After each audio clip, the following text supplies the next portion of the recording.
한 주간 동안 평안하셨습니까? 예, 이제 큰 추위는 다 지나간 것 같은 저의 예상입니다. 움츠렸던 우리의 마음과 생각이 봄 새싹이 돋아나듯이 우리도 하나님을 향한 그 마음과 생각이 더욱더 번성하기를 성장하길 원합니다.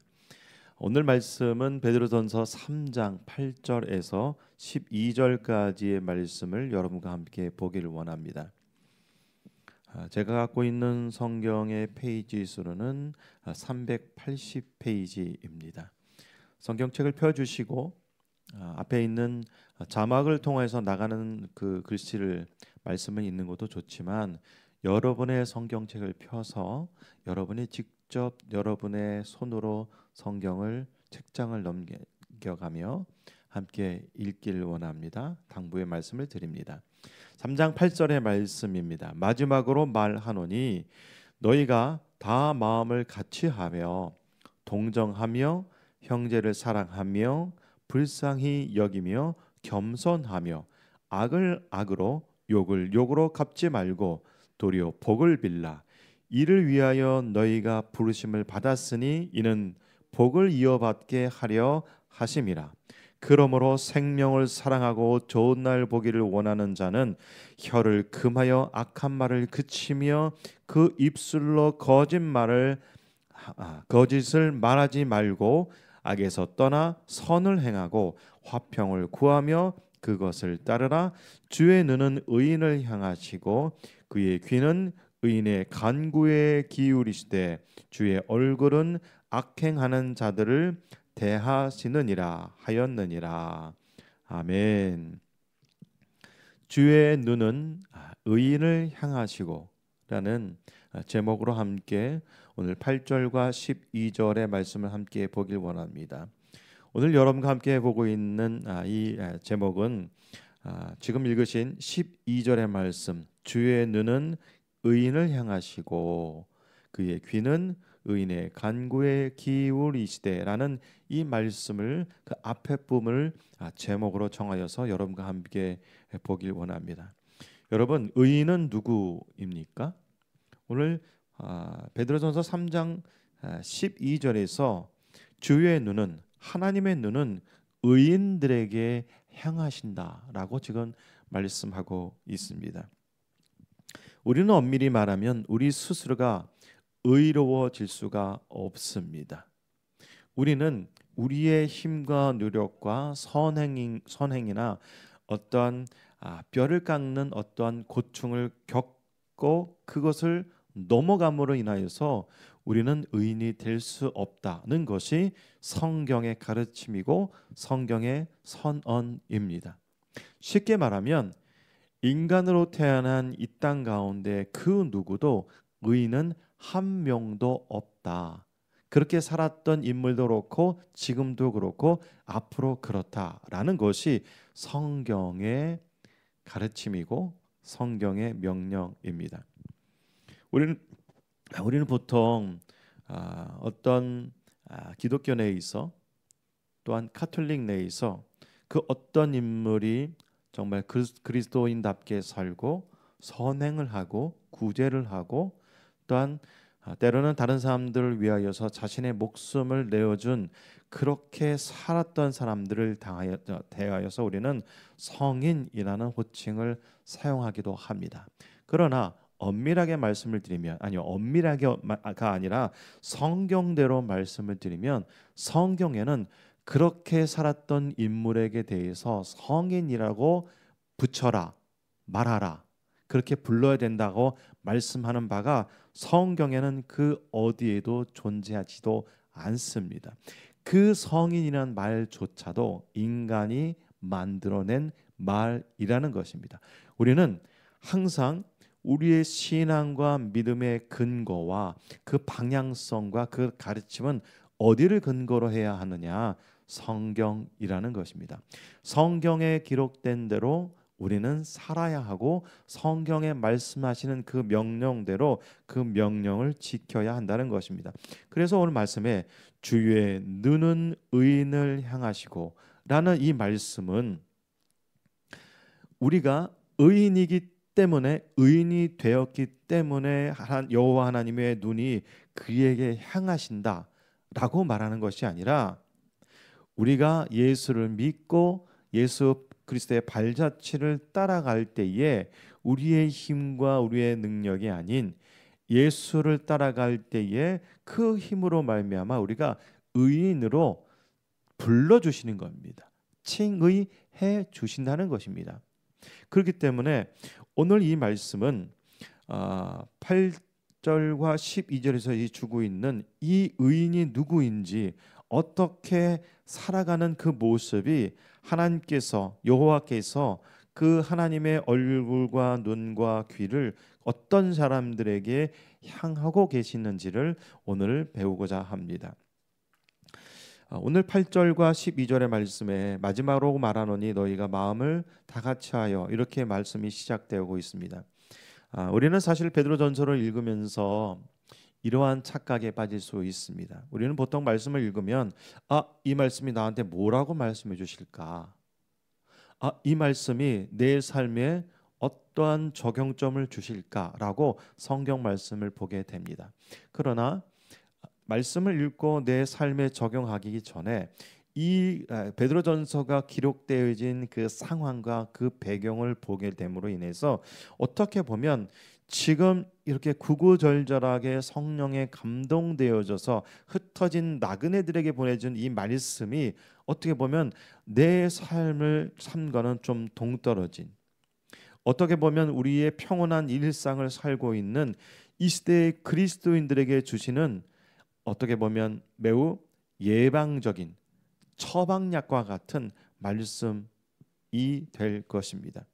사실 우리는 베드로전서의 수신자들과 같이, 이 편지를 받고 있는 사람들과 같이 정치적으로나 사회적으로나 또한 이웃으로부터 생명을 위협받을 만큼 고난을 받고 있지 않고요, 또한 억압도 받고 있지 않고 예수 믿는 것 때문에 핍박당하거나 혹은 옥에 갇히는 그러한 상황 가운데 있지 않다는 것입니다. 그렇다 보니, 그래서 이 말씀이 우리한테 확 와닿겠는가라는 의구심도 생길 수 있습니다. 그러나 제가 조금 전에 말씀을 드린 것처럼 인생 가운데 또한 말세의 때에 이르면 분명히 오늘 8절에서 또 12절에서 주시는 이 말씀, 마지막으로 말하노니 이 말씀이 우리를 통해 우리의 영혼 가운데 깊이 뿌리 내길 원합니다. 자리 내길 원합니다. 말씀이 자리 매김 하시길 간절히 기도하시길 바랍니다. 성령께서 주시는 이 말씀을 통해 그 명령을 잘 받길 원하고요, 또 그 명령을 실천하겠다고, 그렇게 살겠다고 먼저 다짐하시기 바랍니다. 그런 결단하는 큰 은혜가 넘치는 오늘 이 시간 되길 원합니다. 주의 눈은 의인을 향하시고, 8절 말씀을 보겠습니다. 8절 말씀에 보면 마지막으로 말하노니 라고 성경에서 이렇게 시작하고 있습니다. 영어 성경에는 finally 이렇게 시작하고 있는데, 갑자기 이 본문 말씀의 8절에서 시작하면 마지막으로 말하노니 이렇게 시작하고 있습니다. 이 말씀은 베드로전서에서 앞에 부분 어떻게 거룩하게 살 것인가에 대해서 계속해서 반복적으로 말씀해주고 있지 않았습니까?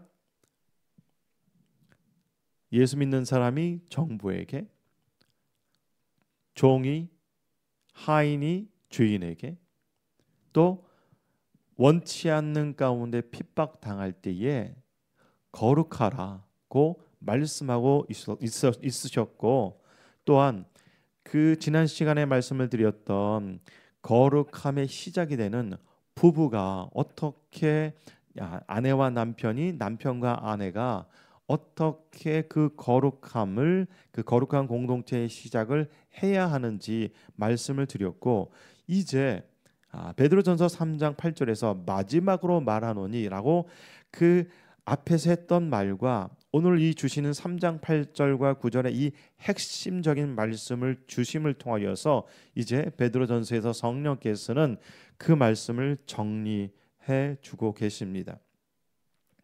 본론의 말씀을 지금 우리가 읽는 것이 어떻게 보면 베드로전서의 본론의 말씀인데 그 본론의 말씀을 정리하는 마감하는 말씀이 된다는 것입니다.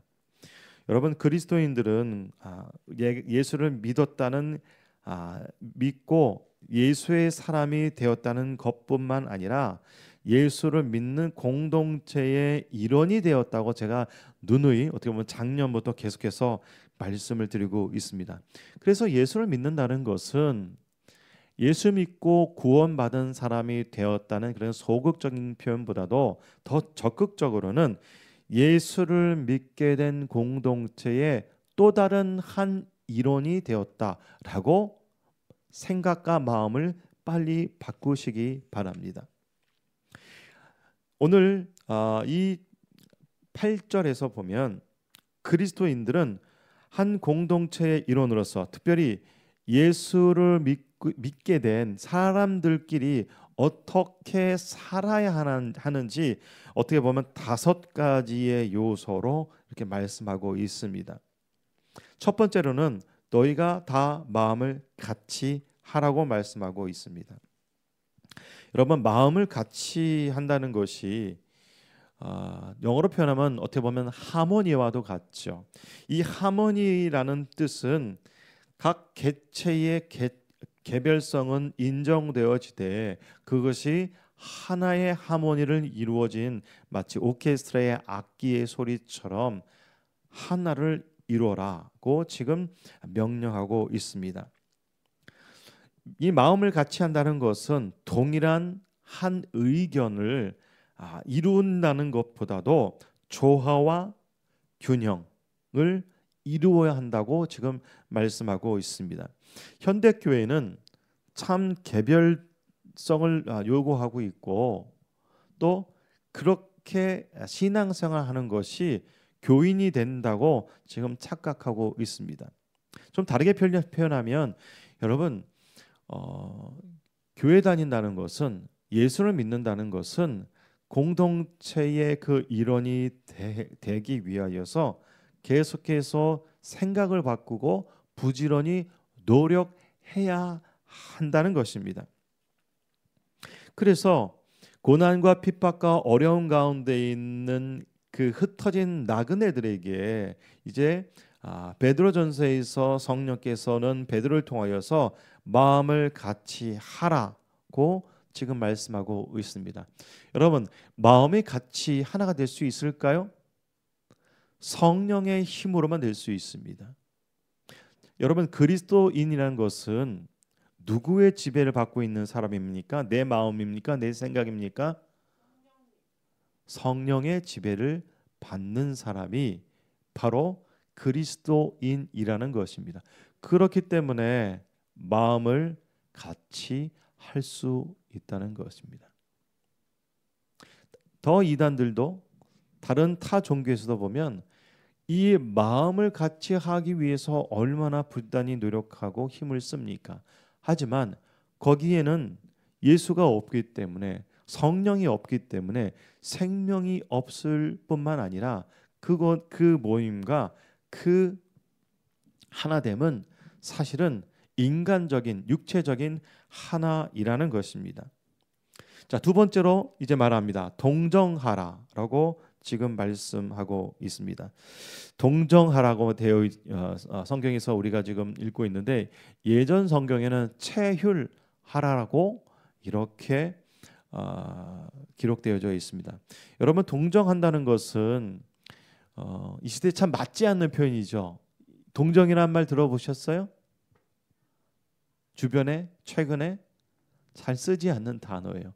그만큼 우리는 성경과는 멀리 떨어진 생각과 마음으로 살고 있다는 것입니다. 여러분 동정한다는 것은 다른 사람의 고통을 공감하는 것입니다. 뭐라고요? 다른 사람의 아픔을 이해하고 머릿속으로 이해할 뿐만 아니라 다른 사람의 아픔을 자신의 아픔처럼 같이 아파하는 것, 이것이 동정이라는 것입니다. 이 동정이라는 마음은 아이를 길러본 엄마의 마음, 아빠의 마음은 아이들이 아플 때에 사실은 부모로서의 아픔과 그런 마음도 있습니다만 그것을 동정이라고 그러죠. 그렇듯이 이제 성령께서는 예수 그리스도를 믿게 된 예수 믿는 그 공동체 안에서 서로가 서로에게 뭐 하라고요? 서로 아픔을 서로 동정하라, 체휼하라고 지금 말씀하고 있습니다. 예수님께서 왜 십자가의 죽음을 앞을 두시고 예루살렘아 예루살렘아 하고 눈물을 왜 흘리셨겠습니까? 동정하셨기 때문입니다. 인간들의 이 죄인들의 아픔을 당신께서 당신의 깊은 마음까지도 다 쏟아내 가시면서 체휼하셨던, 동정하셨던 예수님이라는 것입니다. 그래서 성령의 사람이라면 동정할 수밖에 없다는 것입니다. 왜냐고요? 하나님의 영이 그 마음 가운데 있기 때문입니다. 좀 달리 말하면 요즘 우리는 얼마나 이 동정 자체를, 이런 단어 자체도 있는가 하는 그러한 각박한 세상 속에 살고 있습니다.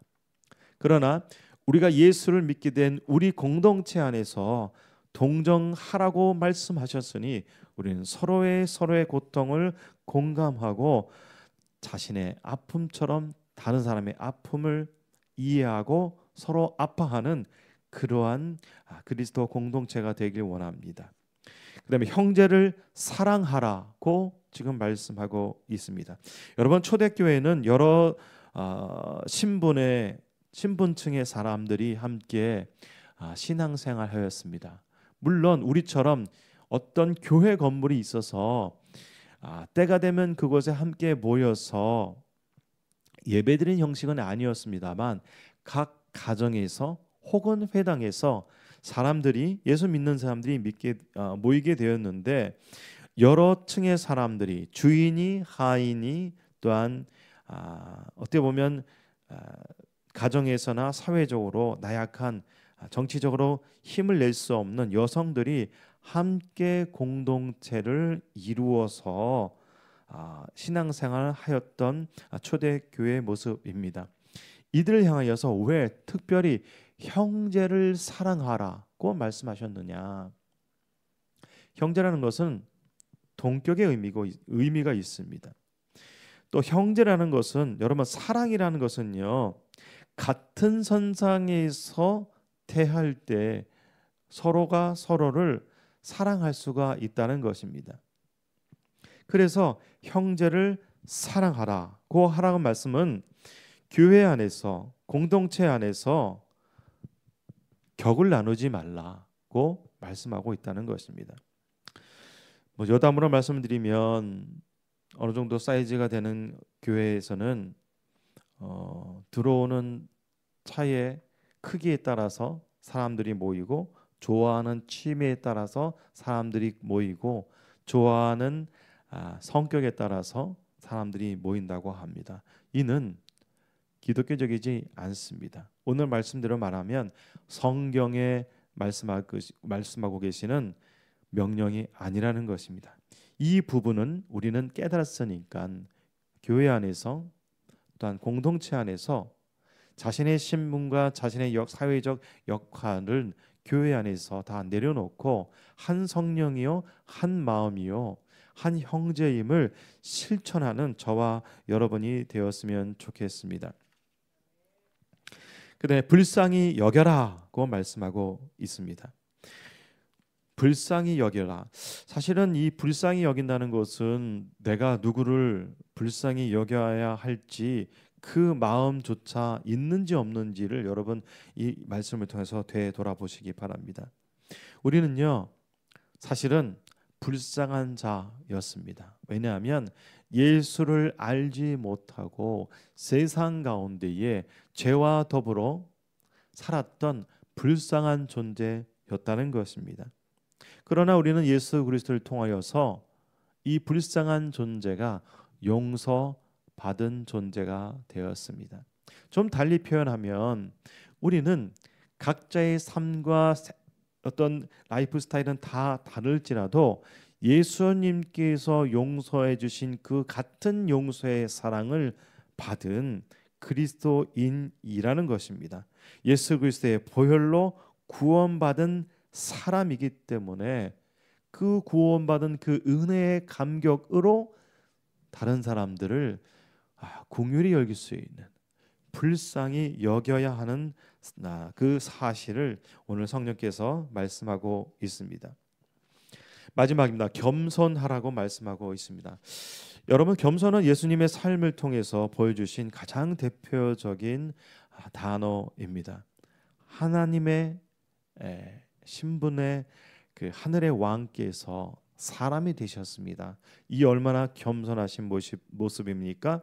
이 사람이 된 예수께서 복음서에서 보여주셨던 그 겸손을 예수 그리스도를 믿는 그 공동체 안에서 그 겸손을 보여줘야 된다라고 이렇게 말씀하고 계십니다.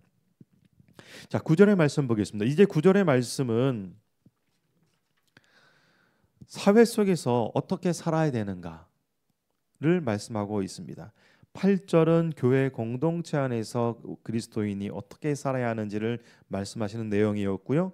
이제 베드로전서 3장 9절은 예수를 믿지 않는 세상 속에서 어떻게 살아야 하는지를 지금 말씀하고 계신데, 함께 읽어볼까요? 다시 한번. 악을 악으로 욕을 욕으로 갚지 말고 도리어 복을 빌라. 이를 위하여 너희가 부르심을 받았으니 이는 복을 이어받게 하려 하심이라. 아멘. 여러분, 이 말씀해 보니까 도리어라고 지금 말씀하고 있습니다. 이 도리어라는 표현은 다르게 표현하면 모든 사람에게라고도 말할 수 있고, 누구에게는 그렇게 할 수 있고 누구에게는 그렇게 할 수 없는 그런 전제 조건을 내세우지 말라는 뜻입니다. 그럼에도 불구하고 복을 빌라라는 것이 성경의 명령입니다. 저는 제 개인적으로 인생을 살면서 정말로 용서가 안 되는 사람이 있었어요. 그런데 성경에서 계속해서 말씀하고 있는 이 가르침은 무엇이냐면, 오늘 말씀도 말씀하고 계십니다만 도리어 그 영혼을 위해서 복을 빌라라고 말씀하고 있습니다. 하나님은, 구약에 말씀하셨던 하나님은 이제 신약에서 동일하게 성령을 통해서 말씀하시는데, 악을 악으로 욕을 욕으로 갚지 말고 그 사람을 위해서, 그 사회 속에서, 그 직장 가운데, 그 공동체 가운데에서 그 영혼을 위해서 복을 빌어라, 축복해 주어라고 지금 말씀하고 있습니다. 이게 사실 쉬운가요? 쉽지 않습니다.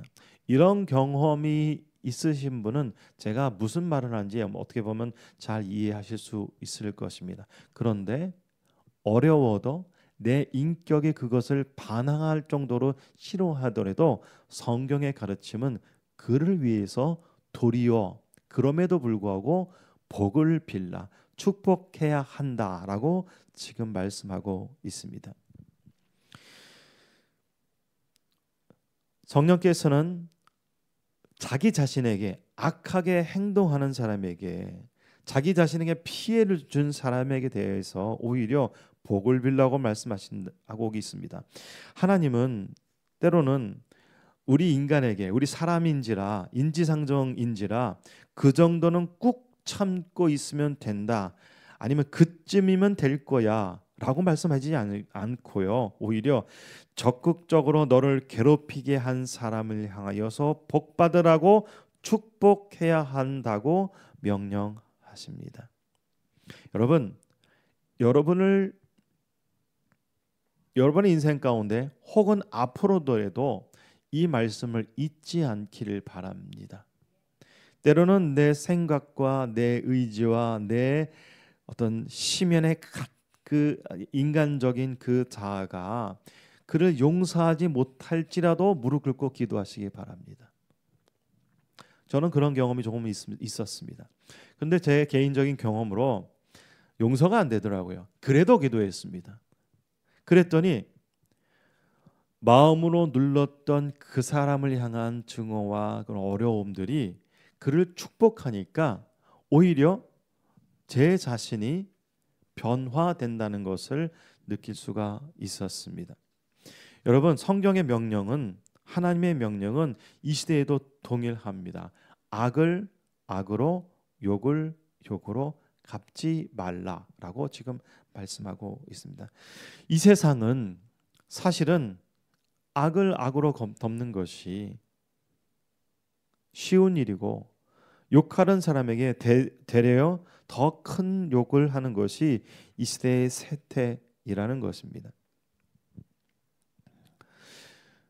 인간이라면 누구나 자기 자신을 공격하는 사람을 공격하고자 하고 복수에는 복수로 응수하는 것이 매우 일반적인 것이다. 사람 사는 세상 다 그런 거지 라고 말할 수 있을 것입니다. 이렇게 하는 것이 지극히 당연한 거야. 난 그저 그가 한 만큼 그에게 응수할 뿐이야 라고 당당하게 생각할 수 있습니다. 그러나 오늘 베드로전서를 통해서 성령께서 그 시대에, 그리고 이 시대에 그리스도인들에게 주시는 명령이 무엇입니까? 도리어 복을 빌어 주는 것입니다. 이렇게 하시길 바랍니다. 이렇게 해야만 합니다. 하나님은 구약 성경에서 말씀하셨던 그 동일한 그 명령을 이 시대 우리에게도 동일하게 말씀하고 계신다는 사실을 잊지 마시기 바랍니다.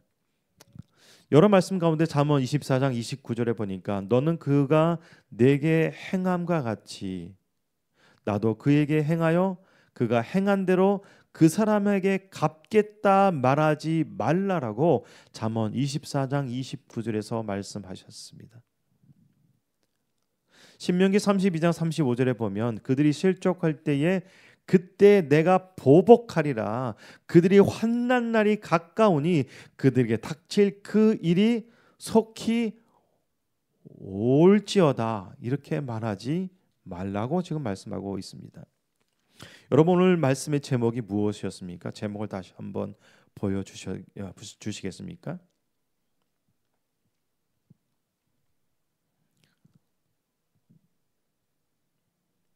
주의 눈은 의인을 향하시고. 여러분, 지금 12절에서 주의 눈은 의인을 향하신다고 말씀하셨는데 이 의인의 삶이 어떠했습니까? 다시 한번 제가 중간 점검하면서 여러분들에게 말씀을 드리는 거예요. 의인의 삶이 어떤 삶입니까? 악을 악으로 욕으로 갚지 않고 오히려 그 사람을 위해서 복을 빌어줄 수 있는 사람이 의인이라는 것입니다. 공동체 안에서 마음을 같이하고 동정하고 형제를 사랑하고 불쌍히 여기고 서로 겸손할 수 있는 사람, 그런 사람들에게 주의 눈은 의인을 향하시고 하나님의 귀는 그 의인의 간구에 귀를 기울이신다라고 지금 가르쳐주고 계신다는 것입니다. 3장 9절의 말씀입니다. 이를 위하여 너희가 부르심을 받았으니 이는 복을 이어받게 하려 하심이라고 정답과 같은 말씀을 주고 계십니다. 여러분, 이를 위하여서 무엇을 위하여서 그렇게 살아는 것에 너희를 불렀다 지금 말씀하고 있습니다. 우리는 왜 이렇게 살아야 할까요? 예수를 믿는다는 것은, 여러분, 예수를 믿는다는 것은 내 육체의 주인이 누구인지, 내 영혼의 창조자가 누구인지 알고 있다는 것입니다. 다시 한 번만요. 내가 예수를 믿고 있어요. 난 예수 믿는 사람이에요. 좀 다르게 표현하면 나는 지금 교회에서 예배 드리는 사람이에요. 라고 말한다는 것은 달리 표현하면 내 자신의 육체, 이 몸뚱아리, 내 영혼조차도 창조자가 누구인지, 구원자가 누구인지 알고 있는 사람이라는 것입니다. 그것이 바로 그리스도인이라는 것입니다. 여러분, 좀 달리 말하면 육체는 영혼을 담고 있는 그릇이라는 것입니다. 그래서 내 영혼에 담고 있는 그릇이 어떻게 육체로 표현되어 져야 하느냐, 이것이 오늘의 말씀이라는 것입니다. 이것이 바로 주의 눈이 그에게, 그 의인이 되기 위하여서 예수 그리스도의 자취를 따라가는 사람에게 지금 향하신다라고 지금 말씀하고 있다는 것입니다. 여러분, 예수를 믿는다는 것은 현세 속에 살지만, 이 땅에 발 붙이고 살지만 영원한 하나님의 나라, 영원한 내세, 영원한 하나님의 왕국을 사모하면서 그 사모하는 백성으로서 이 땅 가운데 그것을 실현하기 위해서, 예행 연습을 하기 위해서 살아가는 것이 그리스도인이라는 것입니다.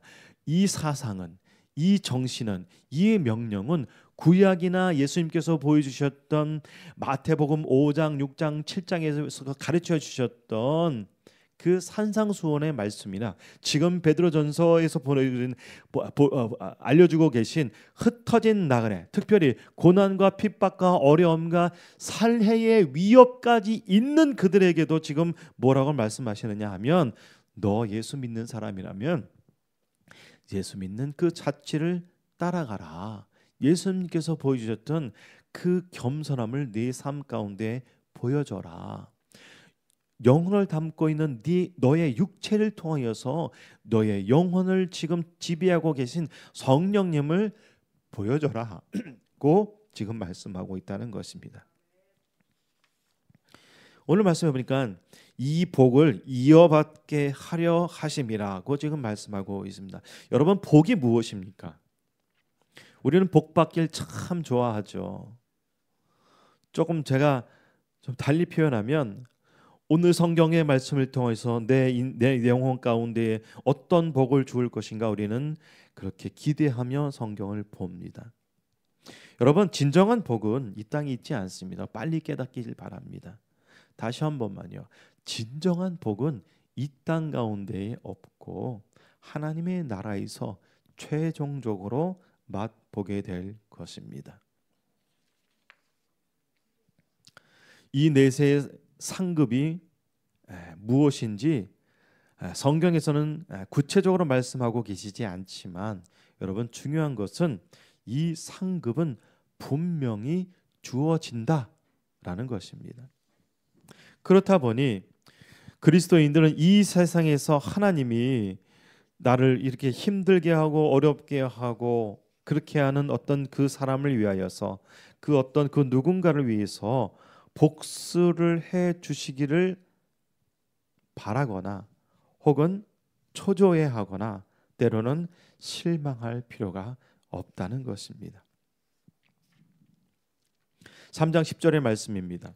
그러므로 생명을 사랑하고 좋은 날 보길 원하는 자는 혀를 금하여 악한 말을 그치며 그 입술로 거짓말을 하지 말라라고 지금 첫 번째로 육체를 향하여서 그러므로라고 꺼내놓고 지금 가르쳐주고 계십니다. 여러분, 아까 보셨던 3장 8절의 말씀과 3장 9절의 말씀, 3장 8절의 말씀은 예수 믿는 공동체 안에서의 이야기라고 말씀을 드렸고, 3장 9절은 세상 속에서, 예수 믿지 않는 사람 속에서 있는 사람과의 관계 속에서 지금 어떻게 해야 하는지를 가르쳐주고 계시는데, 그러므로 당부의 말씀은 무엇이냐면 너의 혀, 너의 입술을 조심하라. 악한 말을 그쳐라. 그 입술로 거짓말하지 말라. 진실되게 살아라 라고 지금 말씀하고 있습니다. 영혼을 담고 있는 것이 육체라면 그 육체를 대표하는 것이 무엇이겠습니까? 말입니다. 언어입니다. 그래서 혀를 금하고 그리고 악한 말을 그치라고 지금 말씀하고 있습니다. 좀 쉽게 말하면 예수를 잘 믿으려면 입을 조심하라는 얘기입니다. 거룩한 말을 많이 하라고 지금 말씀하고 있다는 것입니다. 3장 11절 말씀입니다. 악에서 떠나 선을 행하고 화평을 구하며 그것을 따르라고 말씀하고 있습니다.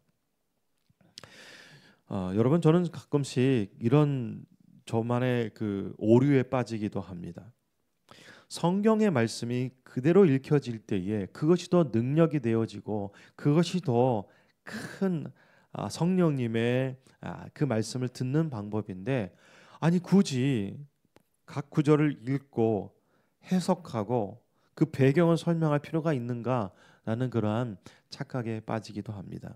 제가 왜 이렇게 말씀을 드리냐 하면요, 여러분, 오늘 8절과 12절의 말씀은요, 제가 해석하기보다도, 제가 어떤 부분을 이렇게 부각해서 말하기보다도 성경을 읽을 때에 성령님, 오늘 이 말씀을 내가 내 입으로 소리내어서 읽을 때에 이 말씀에 사로잡히는 은혜를 허락하여 주시옵소서라고 그렇게 간절히 기도하고 성경을 읽는 것이, 또한 예배를 드리는 것이 옳습니다. 여러분, 3장 12절 말씀, 악에서 떠나 선을 행하라, 화평을 구하라, 그것을 따르라고 지금 말씀하고 있습니다. 3장 12절의 말씀입니다. 주의 눈은 의인을 향하시고 그의 귀는 의인의 간구에 귀를 기울이신다라고 지금 말씀하고 있습니다. 저는 이 말씀이 너무도, 제 개인적으로 너무도 좋아요. 어떻게 참 이 영적으로 깊은 하나님의 음성을 이게 시적으로 표현할 수 있을까라고 그렇게 말씀드리고 싶습니다. 사실은요, 10절과 11절과 12절은 다윗의 시입니다. 시편 34편의 그 시를 지금 베드로는 인용하여서 이렇게 감동적인 글을 기록해 놓았습니다. 주의 눈은 의인을 향하신다라고 지금 말씀하고 있습니다. 하나님의 시선은 하나님의 뜻대로 살고자 하는 사람에게 향합니다. 이것이 성경의 약속입니다.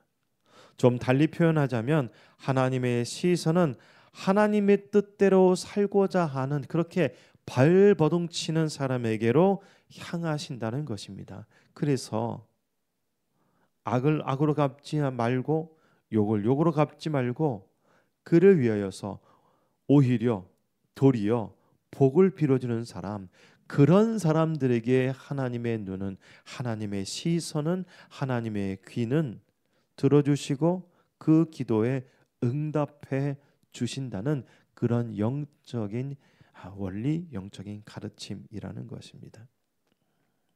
조금 더 강하게 표현한다면, 여러분, 하나님 왜 멀리 계신다고 느끼십니까? 하나님 왜 내 기도에 응답해 주시지 않지라고 생각하십니까? 오히려 여러분이 지금 어떻게 살고 있는지, 여러분이 어떻게 그 거룩성을 하나님 앞과 세상 속에서 보여주고 계신지 여러분 이 시간 말씀을 통하여서 크게 깨닫길 바랍니다. 주의 얼굴은 악행하는 자들을 대하시느니라고 말씀합니다. 여러분, 하나님은요 심판의 하나님이십니다. 하나님은요 때가 되면 하나님의 나라에 적대적으로 살아가는 사람들에게, 무상하는 자들에게 분명히 하나님의 심판은 이루어질 것입니다.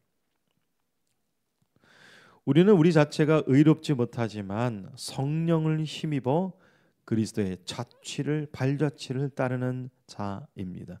그래서 우리는 우리의 삶을 통하여서 예수 그리스도의 의를 우리 또한 삶으로 실천해야 할 그리스도인이 되었습니다.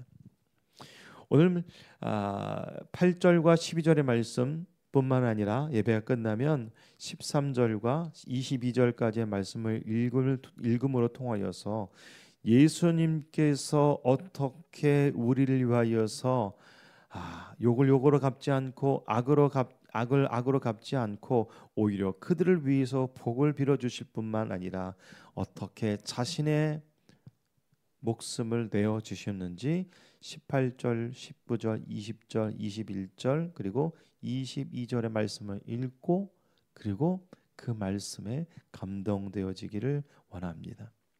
주의 눈은 의를 향하십니다. 우리가 이 시대에 부족하지만 오늘 주신 말씀대로 살아가는 이 시대에 또 한 사람의 거룩한 사람 되길 원하오니 우리 그렇게 기도하고 그렇게 살아갑시다. 기도하시겠습니다.